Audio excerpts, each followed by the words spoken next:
Hi, I'm Alex. Not so long ago, I'd never completed any DIY. Before I started my journey, I always found excuses, but you just have to get started. And I'm here to teach you how. Welcome to You Can Do It, a wall panelling series with B&Q, where today we're talking wainscoting.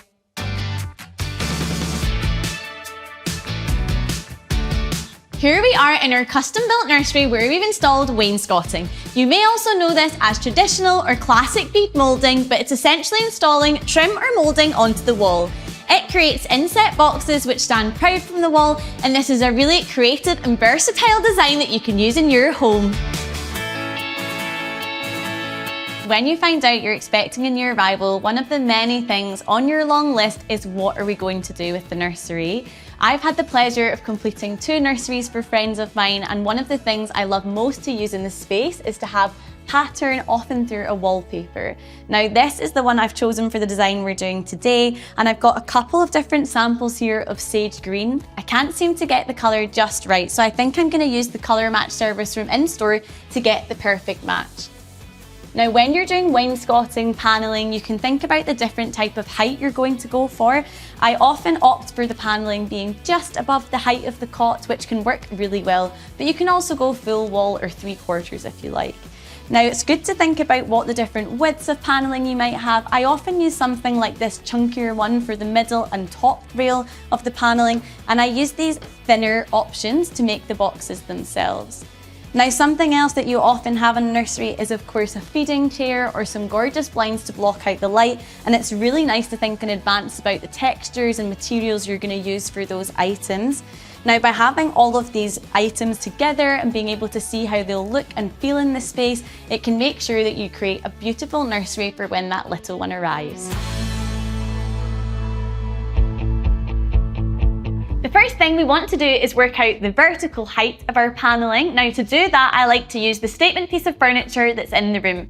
So the height of our cot here is about 90, oh it's not though, is it? So that from the floor is about 90 centimetres. I would like my panelling to be about 60 centimetres above that, which takes us to 150. So this to me looks like the right proportion of panelling and painting versus the wallpaper. Next, what we want to do is measure the horizontal width of our room. 363 centimetres. Now looking at this wall, I think 3 boxes will look great. The first thing we have to do is work out the length of our horizontal pieces of wood. Now 12 centimetres is my magic number for this project. I use that as the gap between my wall and my boxes, the dado rail and the boxes, and the skirting board and the boxes. So what you want to do is your number of boxes plus 1, times that by the gap and subtract this number from the width of your wall. Now if you're still with me, you then divide that by your number of boxes, and that gives you the horizontal length of your moulding. The next thing we want to do is work out the vertical length of our moulding. This is much easier. You just take the height of your panelling and subtract 2 times your gap.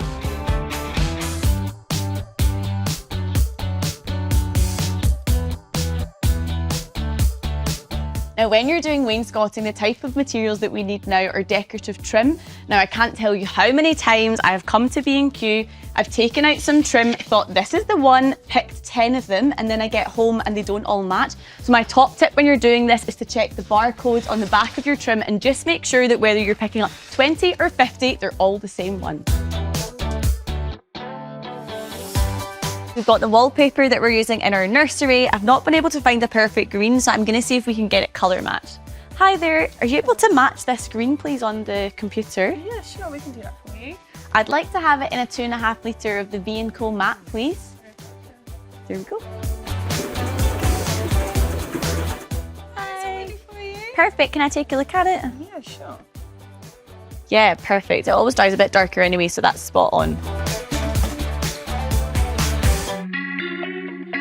Now we're going to take our laser level and we want it to be in line with the bottom of our frog tape.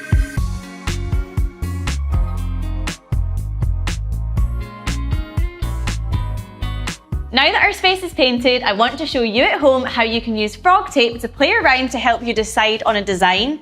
So what if we went for, let's say, 7 boxes? The beauty of frog tape is that you can apply and take it off of the wall as much as you like without causing any damage. I can see straight away that this isn't going to work. Can you see why? What you really want to avoid is any of your pieces of moulding having an obstacle like a socket or a switch going through it. So scrap that, we won't be doing this design. Let's try with 4 boxes.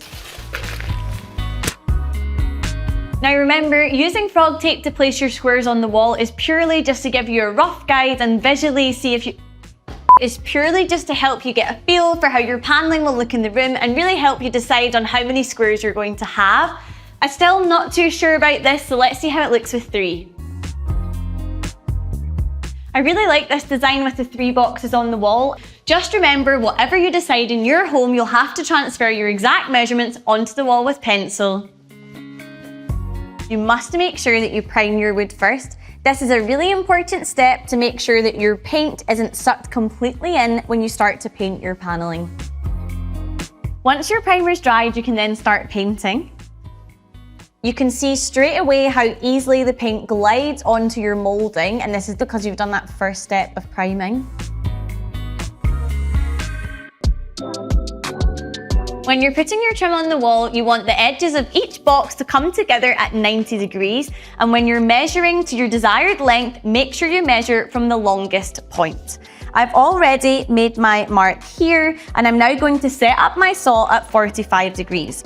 At the bottom of your saw, there's a lever which you can press in and twist until you hit 45, and then it will lock into place.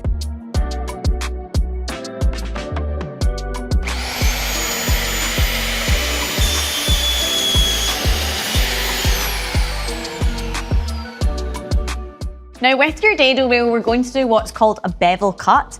On the back of your saw, you want to turn this nozzle anti-clockwise and swing your miter saw across to the left until you hit 45 degrees. Then tighten this back up, and that's your saw set up for your bevel cut.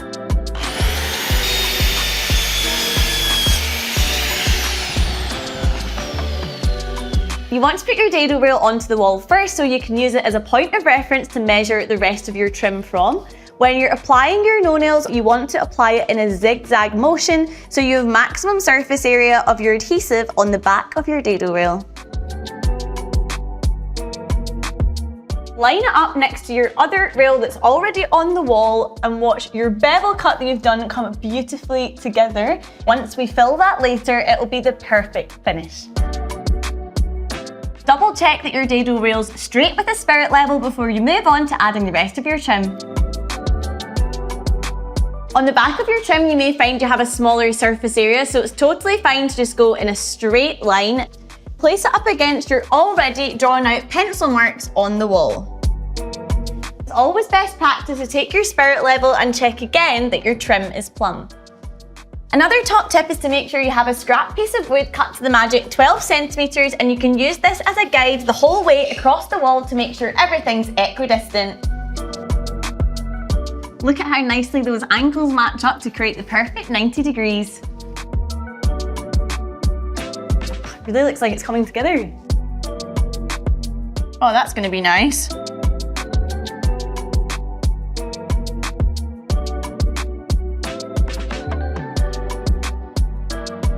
Now you may find that once your trim is on the wall, you still see a small gap. Take some decorator's caulk and run a thin bead down the edge of your trim. I like to follow behind with a wet paintbrush to just push that caulk completely into the gap and get a seamless finish. Once your caulk's completely dry, you just want to go over it with a paintbrush and touch up in any areas to get rid of the white residue. Even if at the beginning, when you put the 2 corners together, it doesn't completely match, once you've got your decorator's caulk on and it's all painted, you can't even tell.